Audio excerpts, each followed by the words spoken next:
em Gênesis 45, e eu leio a partir do verso de número 6 para a gente já ganhar tempo. E disse José a seus irmãos: Peço-vos, chegai-vos a mim. E chegaram-se. Então disse ele: Eu sou José, vosso irmão, a quem vendestes para o Egito.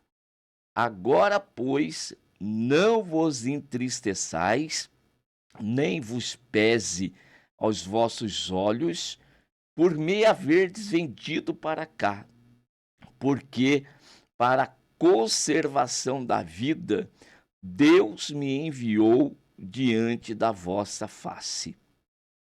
Porque já houve 2 anos de fome no meio da terra, e ainda restam 5 anos, e que não haverá lavoura nem cega.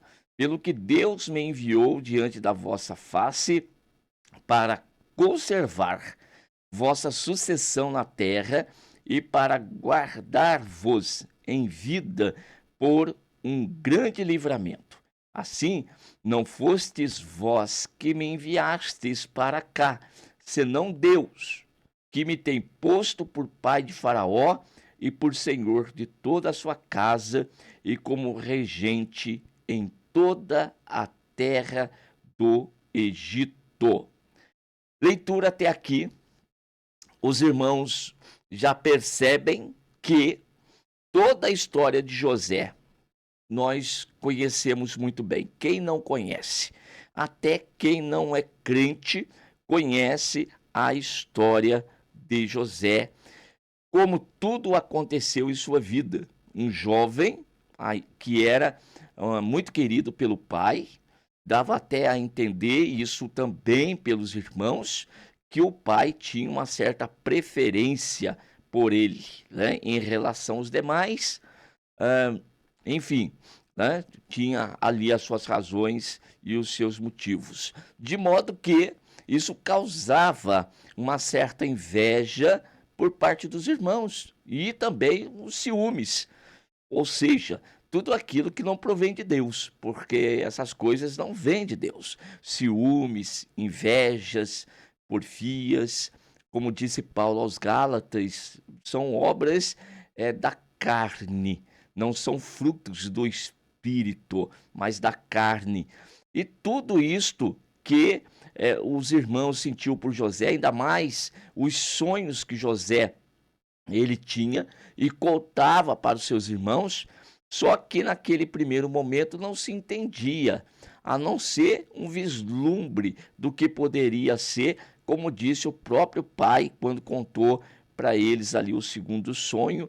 E ele então questiona, o pai questiona José diante dos irmãos, dizendo: Você está dizendo que o pai, a mãe e os irmãos vão se prostrar diante de você? Então ele teve um entendimento do que significava o sonho, mas não conseguia saber o que realmente era, quando seria, como isso aconteceria. Mas guardava no seu coração aquilo. E os dias foram se passando até que José, então, já no ápice aí dos ciúmes dos irmãos, resolveram então dar cabo até mesmo da sua vida, mas não puderam dar cabo, né? Um dos irmãos interveio na situação e vai dizer para eles que não fizesse dessa forma, e então jogaram numa cova, e depois da cova, então venderam-no para os midianitas, que o levaram lá para o Egito, e como escravo foi vendido no Egito. E para o pai mentiram. Mentiram que uma besta fera havia então devorado o seu filho querido. Olha só, então nós temos dentro desse contexto a carne agindo totalmente por parte dos irmãos, por meio aí da inveja, por meio do ciúme, por meio da mentira, né? É um abismo chamando o outro. E esses irmãos vão carregar consigo aí esse pesar, esse pecado de ocultação, de mentira e de tudo isso durante tantos anos. Enquanto que o pai acreditava que o seu filho estava morto, na realidade, o filho estava lá no Egito e também ali, na casa de Potifar, prosperou, mas também pela investida ali da esposa do seu senhor, ele fugiu, acabou depois também envolvido naquela drama mentirosa da mulher e a consequência, cárcere, prisão, e isso aqui tudo fazia parte aí da história de José. E aí eu falo o seguinte para os irmãos: muitas vezes as pessoas falam assim, e nos incentivam-nos aí a sonhar os sonhos de José. Qual que é a parte da vida de José que você quer viver? Qual que é a parte da vida de José que você quer experimentar? Qual é a parte da vida de José que certos hinos te incentivam então a você vivenciar? E alguns pregadores também sempre vão te levar. Hoje até os coaches da vida aí estão se utilizando da Bíblia Sagrada para incentivá-lo a vencer. Qual que é a parte da vida de José? É lá o final, né? Mas e os detalhes da vida? E o percurso todo para até chegar naquele momento? Isso aqui não faz parte dos sonhos de José? O sonho de José é somente quando ele realmente ascende ao trono? Ou a cova não faz parte do sonho? Ou a inveja, ou a traição, a mentira, o ciúme, todas estas coisas não fazem parte da história de José, dos sonhos de José? Estão totalmente separados? Qual é a parte que eu quero então ter para mim? Eu quero ter o seu momento de bênção, o seu momento de vitória.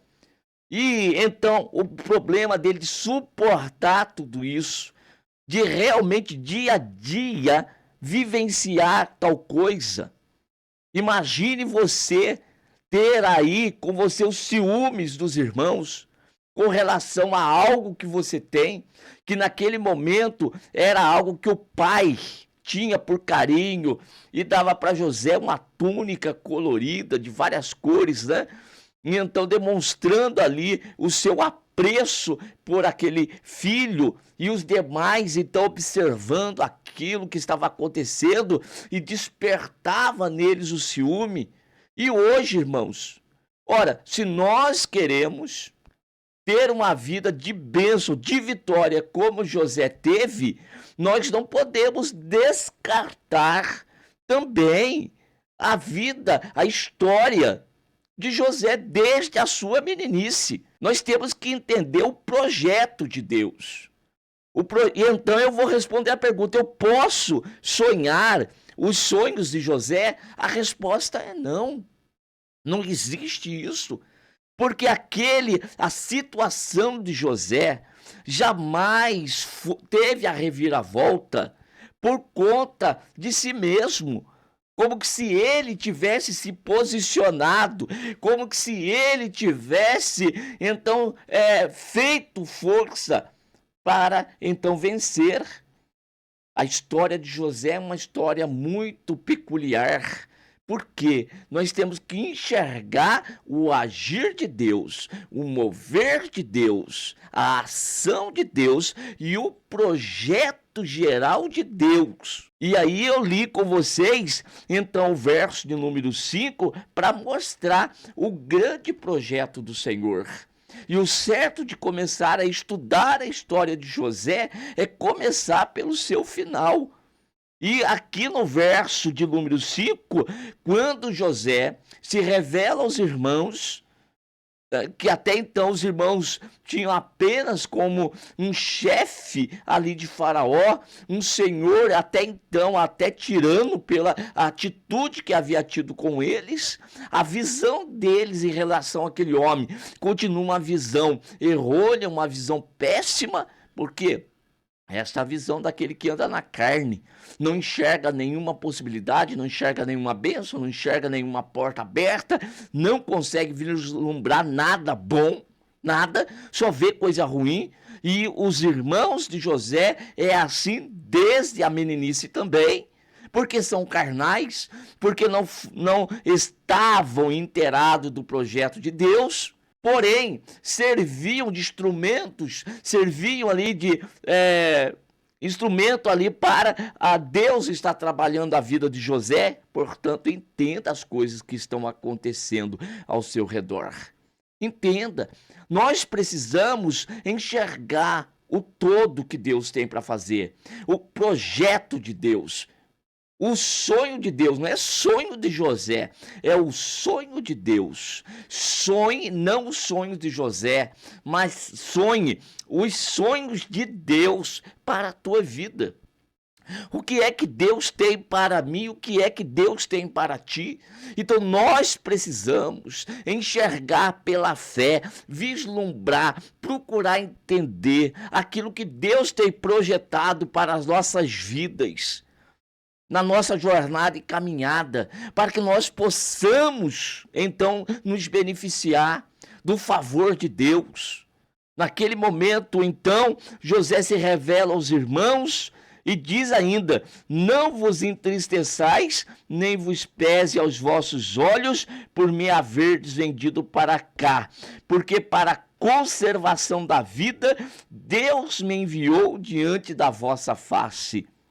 Quando nós olhamos para Gênesis, deixa eu abrir rapidamente com vocês aqui, em Gênesis capítulo de número 15, capítulo de número 15, e o verso de número 13 é a conversa de Deus com Abrão. Ainda, olha só, ainda Abrão.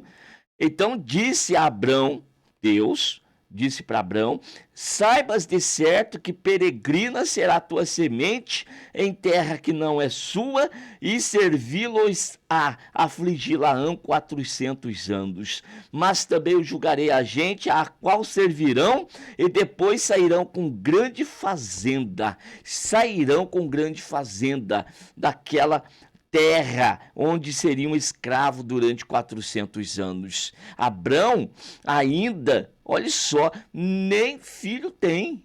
Ainda existe, vai partir agora a promessa de Deus para a vida dele.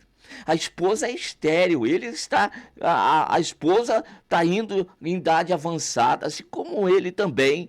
Mas Deus está falando de uma semente, Deus está falando de uma geração futura, Deus está falando de pelo menos 400 anos adiante.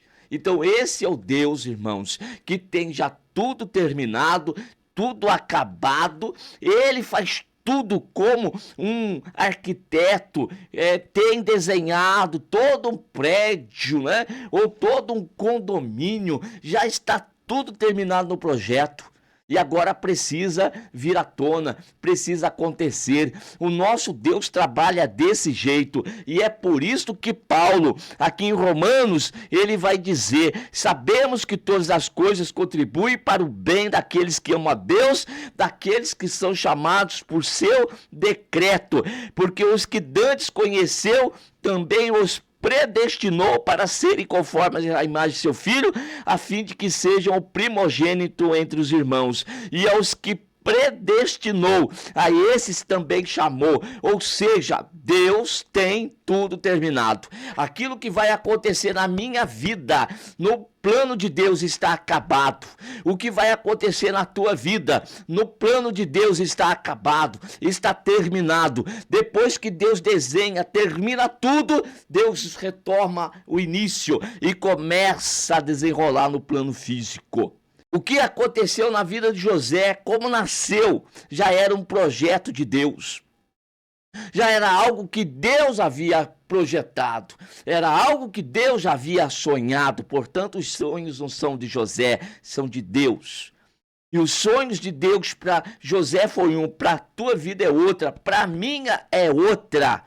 E eu preciso entender que todas as coisas que estão me acontecendo fazem parte desse projeto e estão contribuindo para o meu bem, estão contribuindo para que as coisas aconteçam. O nosso Deus é o Deus que desenha, e os seus planos e os seus projetos não podem ser frustrados. Não adianta. Podem vender, pode se ciumar aí, pode invejar, pode fazer o que quiser fazer. O que Deus projetou para mim vai acontecer. O que Deus projetou para você vai acontecer, vai se concretizar. Queira o inferno ou não, queira até você ou não. Você pode não entender o que está acontecendo, mas Deus está agindo. Deus está trabalhando. Deus não precisa ficar falando conosco dia a dia, toda hora. Estou fazendo isso, estou realizando aquilo, estou abrindo aqui, estou fechando ali. Deus não precisa. Vai entendendo, vai vivendo pela fé, vai confiando que as coisas estão contribuindo. As coisas erradas que estão acontecendo fazem parte do projeto. O sofrimento na enfermidade faz parte do projeto. As coisas que as pessoas não entendem e até te perseguem faz parte do projeto, gente. Olhe para Deus, olhe para o Senhor. Olhe para Jesus, autor e consumador da fé. Entenda isso. E olhe o coração de José, como que era um coração realmente de uma natureza de Deus. Natureza de Deus. Então ele olha aqui, vocês agora não precisam se preocupar, não vos entristeçais. Ou seja, José agora está liberando perdão. Tinha uma marca com seus irmãos, que ele também não entendia, irmãos. Ele não entendia aquele processo, não entendeu. Agora sim, nesta posição, o Gênesis capítulo 15 que nós lemos está começando a se cumprir aqui. Então, o povo que Deus tem um projeto precisava ser conservado no meio de uma grande fome que viria. Então, o que é que Deus faz? Pega um que ele já havia escolhido, leva lá na frente o processo doloroso para José, para o pai, até para os irmãos, mas Deus estava no controle. Em tudo Deus estava no controle, tanto que tentaram matar, mas não conseguiram. Por que que não? Porque o projeto de Deus não era de morte naquele momento. O projeto de Deus é para a conservação da vida lá na frente. E Deus então envia José na frente, que prepara todo o palco para depois aquela família descer para o Egito. Deus está no controle da situação, creia nisso. Por mais absurdo, por mais escuro que esteja, Deus está no controle de tudo. Então, pastor, o que eu tenho que fazer? Você tem que adorar, louvar o Senhor por fazer parte do projeto do Senhor. Então, não é aquilo que eu quero, não é aquilo que eu desejo, é aquilo que Deus projetou. Você faz parte, então procure entender isso, procure saber disso, o que é que Deus tem para você, o que é que Deus tem para nós, e vamos nos dedicar a isso. Então, o que Deus tinha para José era ser governador para atrair a família para ali e para ele ser o salvador do mundo, como é o significado depois do nome que Faraó vai dar para ele. E qual que é a tipologia bíblica disso aqui, irmãos? A tipologia bíblica apontando para o Senhor Jesus Cristo. A mesma coisa.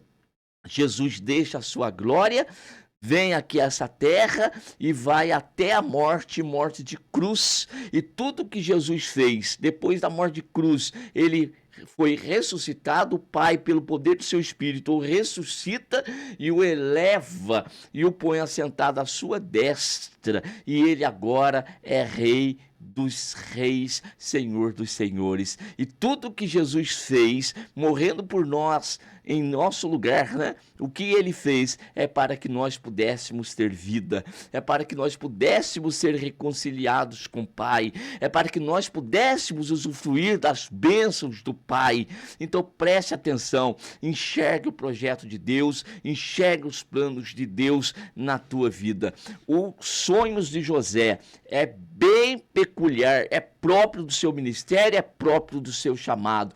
são sonhos de Deus. Então vamos sonhar os sonhos de Deus para nós. O que é que Deus tem para mim e o que Deus tem para ti? O que Deus nos mostrar, vamos crer, vamos acreditar, porque Deus é poderoso para fazer acontecer. Vou repetir, os seus sonhos não podem, disse Jó, né? Os seus sonhos, os seus projetos, os seus planos não podem ser frustrados. O que Deus desenhou e começou, Ele vai dar cabo, Ele vai concretizar, Ele vai completar para que o seu nome seja glorificado. Adore a Deus por fazer parte de um projeto santo de Deus na face dessa terra. E se entregue cada vez mais. Entenda, quando estiver no sofrimento, eleve os teus olhos para o alto e diga: Senhor, estou compreendendo, estou entendendo, me dê graça, me dê força, me dê poder. Quando chegar no momento da bênção, for exaltado, não eleve o teu coração. Lembre-se, foi Deus que te abençoou. Ele é a nossa porção, Ele é a nossa bênção. Quando as portas se alargarem, eu vou glorificar a Deus como antes fazia. Não vou deixar isso entrar no meu coração. Esses são os momentos de Deus e vamos dar graças a Deus por tudo que acontece em nossa vida. Amém? Que Deus continue abençoando vocês.